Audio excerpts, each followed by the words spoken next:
स्वागत है आप सभी आंगनबाड़ी मित्र का फिर से एक नई वीडियो में। आज हम लोगों के लिए आप लोगों के लिए बहुत ही महत्वपूर्ण वीडियो है। जैसे कि आप लोगों को पता है, जब महत्वपूर्ण जानकारियां होता है तभी आप सभी के लिए हम लोग महत्वपूर्ण वीडियो लाते हैं। आज का ये वीडियो है वो आप सभी आंगनबाड़ी कार्यकर्ता, जैसे कि वो सिर्फ बिहार राज्य की सेविकाओं के लिए बात नहीं की जा रही है, ये ऑल इन एबव यानी कि जितने भी सेविका हैं जो कार्य करती है सभी के लिए मोस्ट इंपॉर्टेंट है। देखिए आपको बता दें, ये जो लेटर है ये ICDS विभाग यानी कि बिहार सरकार के द्वारा जारी किया गया है। लेकिन इसकी जो जैसे कि PMM की जानकारी आपको पहले पता है कि PMM पूरे ऑल इंडिया में वर्क करता है।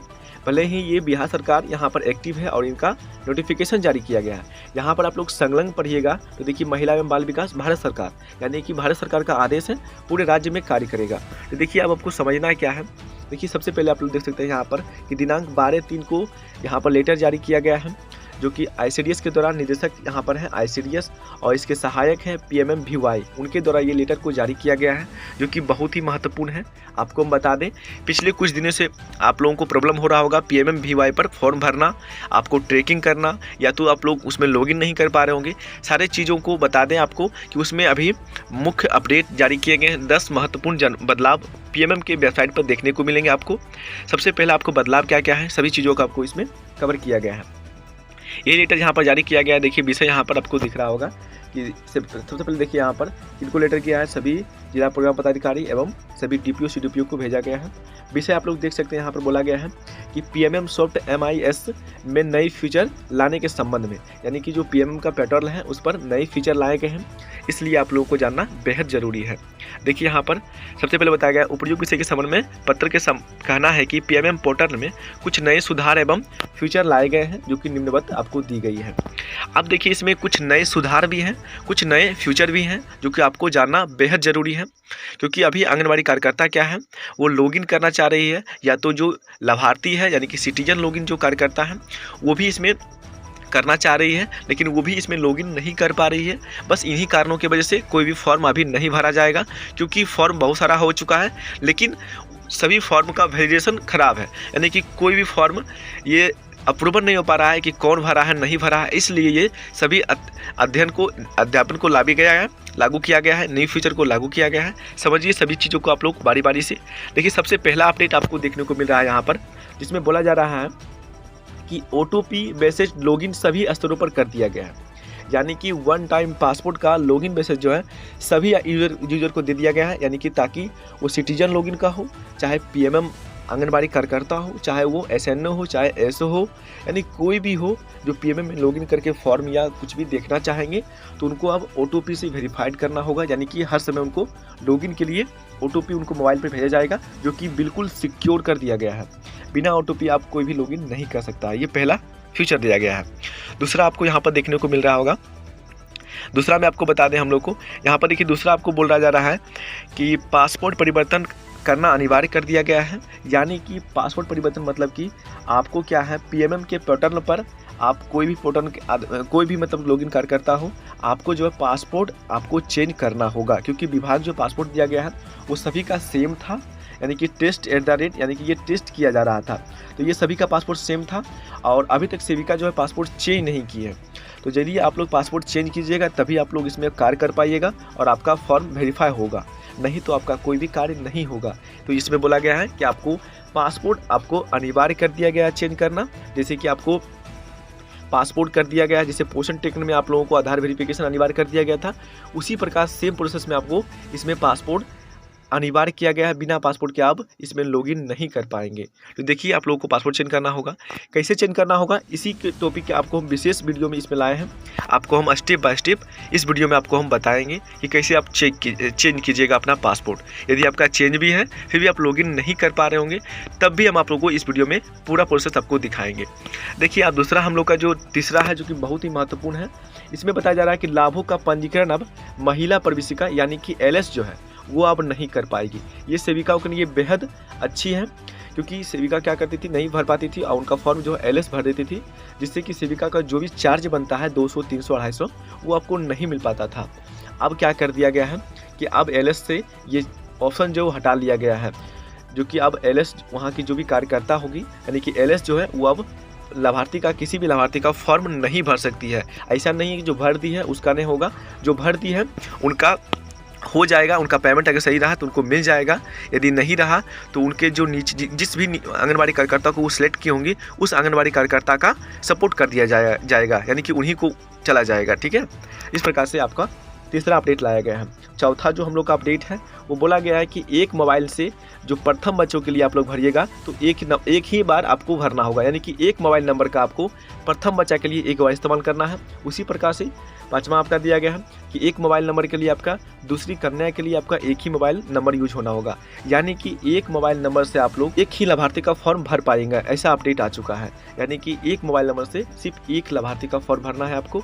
यदि आप लोग उस लाभार्थी का यानी पहली बार उनका बच्चा हुआ तो भर दीजिएगा, दूसरा बार उनका लड़की हुआ तब भी आप लोग भर सकते हैं, लेकिन आप चाहिएगा कि इस मोबाइल को दूसरे लाभार्थी को यूज करें, यानी किसी दूसरे नाम का साथ यूज करें तो नहीं कर पाएंगे। इस प्रकार से आपका फॉर्म रिजेक्ट भी किया जा सकता है, आप लोग यूज भी नहीं कर पाएंगे। इस प्रकार से आपका अपडेट लाया गया है। जो छठा हम लोग का अपडेट है वो है नए ड्रॉप डाउन में आपको शामिल किया गया है, जिसमें कि छायाप्रति आपको संलग्न करना होगा। यानी कि इसमें ड्रॉप डाउन में आपको जो भी आप लोग फॉर्म के रिलेटिव जो भरते हैं, ऑनलाइन करते हैं, कार्यकर्ता हो या कोई भी हो, आपको आप छायाप्रति भी संलग्न करना होगा। यानी कि आपको छायाप्रति जो है उसकी जो भी आप लोग डॉक्यूमेंट दे रहे हैं ऑनलाइन में, सभी डॉक्यूमेंट को आपको ऑफलाइन में जाके अपने LS या उसके लेवल उछले SO या SNO लेवल पर आपको जमा करवाना होगा। इस प्रकार से आपको छठा अपडेट लाया गया है। सातवां जो अपडेट आपका है वो है बहुत ही महत्वपूर्ण अपडेट। उसमें बताया जा रहा है कि एक आंगनबाड़ी सेविका जो है यानी कि अधिकतम 3 फॉर्म एक दिन में भर सकेगी। यानी कि जो एक सेविका है वो सिर्फ अब इसमें अब जो फॉर्म भरेगी सिर्फ सेविका ही भरेगी, तो निश्चित कर दिया गया है। यानी कि आप कोई भी फॉर्म नहीं भरेगा, एक आंगनबाड़ी कार्यकर्ता भर सकती थी, मतलब कि सिटीजन से मतलब चल रहा था, लेकिन अभी सिटीजन भी बंद कर दिया गया है। शायद ही वो बंद भी हो सकता है, क्योंकि यहाँ पर देखिए साफ मेंशन किया गया है कि एक आंगनबाड़ी सेविका जो है अधिकतम 3 पंजीकरण एक दिन में कर सकती है। यानी कि एक आंगनबाड़ी कार्यकर्ता जो है वो एक दिन में सिर्फ 3 फॉर्म ही भर सकती है। इस प्रकार से आपको लाया गया है लिमिटेशन का अपडेट। आठवां जो अपडेट आपका आया है वैसे सभी हितग्राहों के लिए आया है, जो कि सूची यानी कि SNO लेवल पर प्रदर्शित होगी जिनके द्वारा पासपोर्ट परिवर्तन नहीं किया गया है। यानी कि जो भी सेविका कार्यकर्ता है उनका अगर पासपोर्ट चेंज नहीं किए होंगे, उनका जो लिस्ट है यानी कि उनका जो नाम है, यानी कि उनका नाम और यूजर जो है वो SNO यानी कि एक लेवल ऑफिसर जो होते हैं उनके ID पर शो करेगा कि इतना कार्यकर्ता जो अभी तक पासपोर्ट को चेंज नहीं कर पा रही है, तो उनको बताने का या आप पर कार्रवाई किया जा सकता है, स्पष्टीकरण किया जा सकता है कि क्यों नहीं आप लोग पासपोर्ट को चेंज किए हैं। ये आपका 8वां में लाया गया है। साथ ही आपका हम आगे देखें, देखिए हम लोग का 9वां जो अपडेट है वो आपको दिखने को मिल रहा होगा। यदि एक ही मोबाइल नंबर आंगनबाड़ी सेविका और महिला प्रशिक्षिका या तो SO स्तर पर पाए जाते हैं तो इस केस में आपका जो मोबाइल नंबर है वो डीएक्टिवेट कर, यानी कि आपका जो ID है वो डीएक्टिवेट कर दिया जाएगा। यानी क्या कहने का अर्थ हुआ, आप लोग समझिए। इसमें बताया जा रहा है कि यदि एक ही मोबाइल नंबर का इस्तेमाल सेविका के नाम से यानी कि सेविका के यूजर में भी इस्तेमाल है, और उसी मोबाइल नंबर का इस्तेमाल यदि महिला प्रशिक्षिका या तो आपके SO या तो SNO कहीं पर भी इस मोबाइल नंबर का आपको यूजर में आपको होगा, यदि एक मोबाइल नंबर का यूज कहीं भी या दूसरा यूजर ID में होगा तो उस जो ID है वो जो ID रहेगा उसको डीएक्टिवेट कर दिया जाने की उस ID को क्लोज कर दिया जाएगा। फिर आपको मोबाइल नंबर को चेंज करवाना या तो आप लोग कुछ भी करवाना अपने SNO स्तर पर जाके आप लोग करवा सकते हैं। ये फीचर आपको SNO स्तर पर देखने को मिलेगा, यहाँ पर देखिए साफ मेंशन किया गया है। इस प्रकार से आपका है 10वां जो अपडेट है वो बहुत ही महत्वपूर्ण अपडेट है, आपको यहाँ पर समझना चाहिए।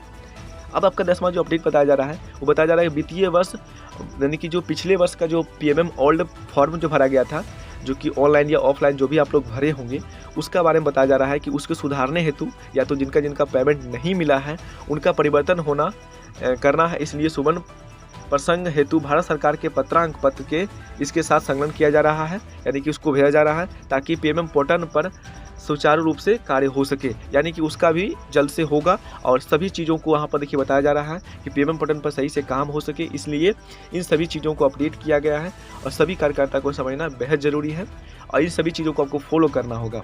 और आपको बता दें कि देखिए यहाँ पर सभी को लेटर भी भेज दिया गया इसी प्रकार से, या SCDS का लेटर जारी किया गया है। अब चलिए हम लोग देखते हैं कि हम लोग पासपोर्ट को कैसे चेंज करेंगे, यानी कि अपडेट करेंगे, और हम लोग कैसे लॉगिन करेंगे PMM के वेबसाइट पर। सबसे पहले हम लोग आते हैं, जैसे कि इस वेबसाइट पर आप लोग आइएगा, आप लोग को पोर्टल पर मिल जाएगा PMM का इस प्रकार से लॉगिन। यहाँ पर आपको यूजर ID और पासवर्ड मांगा जाता है। तो देखिए फर्स्ट टाइम भी आप लोग कर रहे होंगे तो आपको यूजर ID आपको डालना, पासवर्ड डालना होगा। यदि आपको पासवर्ड नहीं पता है, या तो आपको पता भी है, यदि आपको पास पासपोर्ट पता भी है या लॉगिन नहीं कर पा रहे होंगे, तो आप लोग क्या कीजिएगा, देखिए आप लोग को कुछ भी नहीं करना है, आपको पासपोर्ट चेंज करना है। सीधे आपको यहाँ पर देखिए इसी के नीचे में आपको एक मिलता है फॉरगेट पासपोर्ट। यहाँ पर देखिए आपको मिल रहा है फॉरगेट पासपोर्ट लॉगिन के जस्ट नीचे। यदि आपको सब कुछ पता है, आप लोग पासपोर्ट पहले से चेंज कर चुके हैं, तो आप लोग यहाँ से लॉगिन कर सकते हो। लेकिन यदि आपको नहीं पता है तो आपको क्या करना होगा, यहाँ पर आपको जो फॉरगेट पासपोर्ट दिख रहा होगा, इस पर आपको क्लिक करना होगा। जब आप इस पर क्लिक करते हैं तो आपके पास कुछ इस प्रकार से इंटरफेस आता है, यानी कि आपके पास आता है कि आप लोग यहाँ पर यूजर ID डालिए। आपका यूजर ID क्या होगा हम लोग आपको पहले बता चुके हैं। आपको इस प्रकार से ANG, यानी कि सभी आपको इस प्रकार से बड़ी बड़ी लिख देना ANG। उसके बाद आप लोग का यूनिक कोड जो होगा, जिस प्रकार से इस प्रकार से आपको सेम टू सेम 10 अक्षर का या जो अक्षर का यूनिक कोड आपका होगा, आपको यहाँ पर डाल लेनी है। बिना स्पेस के साथ आपको यहाँ पर एंटर करना होगा, यानी कि आपका यूनिक कोड जो है वो आपको बिना स्पेस के साथ कुछ इस प्रकार से आपको इंटर कर देनी। जैसे कि यहाँ पर दिख रहा होगा आपको कि हम लोग यहाँ पर इंटर किए हैं, लेकिन हम लोग का यूजर ID यहाँ पर कुछ प्राइवेसी के लिए यहाँ पर हाइड कर दिए हैं। और आपको दिख रहा होगा कि हम लोग यहाँ पर ANG, यानी कि आंगनबाड़ी कार्यकर्ता हैं, इसलिए ANG का इस्तेमाल किए हैं। और यहाँ पर हम लोग पासपोर्ट ID, मतलब जो भी हम लोग का यूनिक कोड है, डाल दिए हैं। इस प्रकार डालने के बाद आप लोग क्या कीजिएगा, यहाँ पर वेरीफाई जहाँ आपको दिख रहा होगा, यहाँ पर वेरीफाई पर आपको क्लिक कर देनी है। जैसे आप लोग वेरीफाई पर क्लिक करते हो तो आपके पास कुछ इस प्रकार से इंटरफेस आता है, यानी कि यहाँ पर आपका जो ले लिया है पासपोर्ट, जो भी आपका मतलब ID जो है वो आ गया है। और आपको अगर आपका ID गलत होगा, यहाँ पर लिख दिया जाएगा आपका प्लीज़ इंटर करेक्ट ईमेल, यानी कि आपका सही जो है वो आप डालिए। यदि आपका सही भी है फिर भी लिखा रहा है तो इसको आप लोग इग्नोर कीजिए, इससे कोई भी दिक्कत नहीं होने वाला है। यहाँ पर आपका देखिए हम लोग का यहाँ पर हम डाल चुके हैं अपना यूनिक कोड, और हम लोग का देखिए पासपोर्ट जो है वो मोबाइल नंबर पर सेंड किया गया है, यानी कि OTP जो है हमारे मोबाइल पर सेंड किया गया है। सबसे पहले आपको इसमें लॉगिन करने से पहले आपको यहाँ पर आपको बोला जा रहा है कि पासपोर्ट चेंज कीजिए या लॉगिन कीजिए, आपको आपका OTP जाएगा ही। तो देखिए जैसे ही OTP जाएगा, आपको लास्ट 4 डिजिट आपको दिख जाएगा कि आपको इस मोबाइल नंबर पर आपका जो है लास्ट का 4 डिजिट आपको दिख रहा है। इसी मोबाइल नंबर पर हम OTP भेजे हैं। आपसे मोबाइल नंबर नहीं मांगा जाता है, सिर्फ यूनिक कोड डालते हैं आप लोग, और आप लोगों का यहाँ पर आ जाता है, आपका मोबाइल पर OTP जाता है। आपको OTP 6 डिजिट का मिल जाएगा, आप लोग यहाँ पर इंटर कीजिएगा, और इस कैप्चा को सेम टू सेम देख के यहाँ पर आपको इंटर कर देनी है। जैसे कि आपको यहाँ पर दिख रहा होगा, सेम टू सेम डालिएगा, और यहाँ पर आपको वैलिड पर क्लिक कर देना है। यानी OTP आपका 1 मिनट का 2 मिनट का OTP आता है, आपको यहाँ पर वैलिड पर क्लिक करके आप लोग क्लिक कीजिएगा। जैसे आप लोग क्लिक कीजिएगा, आपके पास कुछ इस प्रकार से इंटरफेस आएगा, यानी कि आपका आप यहाँ पर पासपोर्ट, न्यू पासपोर्ट और कन्फर्म पासपोर्ट डालने का ऑप्शन आ चुका है। अब आपको समझना बेहद ज़रूरी है, यहाँ पर आपको पासपोर्ट जो है वो पहले वाला बिल्कुल नहीं देखना है आपको। अब आपको कुछ न्यू पासपोर्ट बनाना है, जो कि आपको डालना होगा। यहाँ पर पासपोर्ट में आप कैसे डालिएगा, यहाँ पर कुछ भी डालने से नहीं चलेगा आपका, यानी कि 1 2 3 4 या कुछ भी डाल लीजिएगा तो वो नहीं लेगा आपका। यहाँ पर आपको कुछ एग्जाम्पल आपको दिए गए हैं, इसी प्रकार से आपको डालना होगा। जैसे कि आपको यहाँ पर दे रहा है कि आपको ABC, यानी कि हम लोग पहले सबसे पहले जो आपका नाम होगा, जैसे कुछ भी आपका नाम है तो आप अपना नाम का सबसे पहला अक्षर बड़ी दीजिए, यानी कि जो भी आपका नाम है, जैसे कि आपका नाम है योर, तो हम लोग यहाँ पर यू देंगे बड़ी, और सब छोटी दे देंगे, ठीक है। इस प्रकार से यदि आपका नाम है अनुकूल, तो देखिए हम लोग ए देंगे बड़ी, उसके बाद हम लोग सभी छोटी दे देंगे। अपना नाम सिर्फ दीजिएगा, और ज़्यादा आपको टाइटल नहीं लगाना है। अब अपना नाम दे दीजिए, जैसे कि हम लोग यहाँ पर ABC दिए हैं, इस प्रकार से आपको डाल लेनी है। और @ भी आपको यूज करना होगा, और साथ ही आपको 1 2 3 या आप कुछ भी अपना नंबर दे सकते हैं। मोबाइल नंबर आपका है तो 4 डिजिट दे दीजिए। इस प्रकार से आपका कम से कम 8 कैप्चर का आपका जो पासपोर्ट है वो बनना अनिवार्य है। सेम इस प्रकार से कुछ आपको डालना होगा। इस प्रकार से आप लोग दोनों में इंटर कीजिएगा, सेम ही चीज़ को आपको इंटर करना होगा। जो ऊपर में डालिएगा सेम ही आपको नीचे में डालना होगा, और आपको यहाँ पर अपडेट पासपोर्ट पर क्लिक करना होगा। जैसे आप लोग क्लिक कीजिएगा तो आपका जो पासपोर्ट है वो अपडेट हो जाएगा। यदि आप लोग पहले से ही उस पासपोर्ट को अपडेट किए होंगे उस नाम से, तो आपके पास आएगा कि आप लोग न्यू पासपोर्ट को डालिए, can not same old passport, यानी कि पहला वाला पासपोर्ट आपको नहीं डालना है। कहीं आप लोग का हो जाएगा सक्सेसफुल अपडेटेड, तो आपके पास फिर से इस प्रकार से इंटरफेस आएगा लॉगिन का। अब आपको जो यूजर ID आप लोग डाले होंगे, आप लोग यूजर ID डालिएगा, यानी कि यूनिक कोड के साथ यूजर ID डालिएगा। साथ ही आपको पासपोर्ट जो अभी बनाए होंगे जस्ट उसी पासपोर्ट को आपको यहाँ पर डालना होगा। और साथ ही आपको यहाँ पर कैप्चा जो आपको दिख रहा होगा, इस कैप्चा को डालिए और यहाँ पर लॉगिन पर क्लिक कर दीजिए। इस प्रकार से स्टेप करने के बाद आपका जो लॉगिन पेज है इस प्रकार से कुछ खुलेगा। तो देखिए जैसे आप लोग लॉगिन कीजिएगा तो आपके पास कुछ इस प्रकार से इंटरफेस खुलेगा। यहाँ पर आपको नाम दिख जाएगा और साथ ही आपको यहाँ पर इस प्रकार से आपको इंटरफेस दिखेगा कि update your Aadhaar details and Anganwadi ASHA. यदि आप लोग अपडेट कर भी लिए होंगे तब भी आप में आ रहा होगा, यदि नहीं किए होंगे तब भी आप में आ रहा होगा। यदि आप लोग कर लिए होंगे तो आप लोग इसको इग्नोर कर देंगे, यदि आप लोग नहीं किए होंगे तो आप लोग इसको अपडेट जरूर कीजिएगा, क्योंकि ये मैंडेटरी किया गया है। आपको यहाँ पर आधार कार्ड अपना जरूर अपडेट कर लेनी है।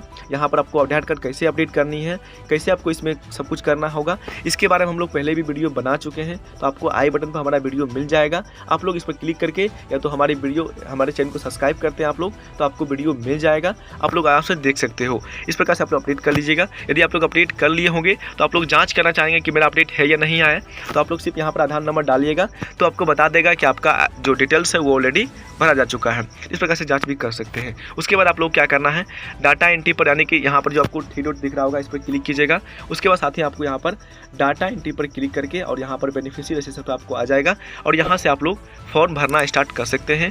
जो भी रिपोर्ट देखना है आप लोग देख सकते हैं, इतना चीज़ आप में ऐड किया गया है। इस प्रकार से आप लोग डेट आए हैं, न्यू फ्यूचर आए हैं, इसके आप लोग जानकारी प्राप्त कर लिए होंगे और आप लोग पासपोर्ट आईडी अपना अपडेट कर सकते हैं। आशा करता हूँ कि आप लोग वीडियो में जो भी चीज़ें आप लोगों को बताए गए हैं सभी आप लोगों को स्टेप बाय स्टेप समझ में आया होगा। यदि आप लोगों को कहीं भी कोई डाउट या क्लियर आपका रह गया हो तो आप लोग पूछ सकते हैं। वीडियो आप लोगों को पसंद आए तो वीडियो को लाइक शेयर सब्सक्राइब कीजिए। मिलते हैं फिर एक नई वीडियो के साथ, तब तक के लिए जय हिंद जय भारत।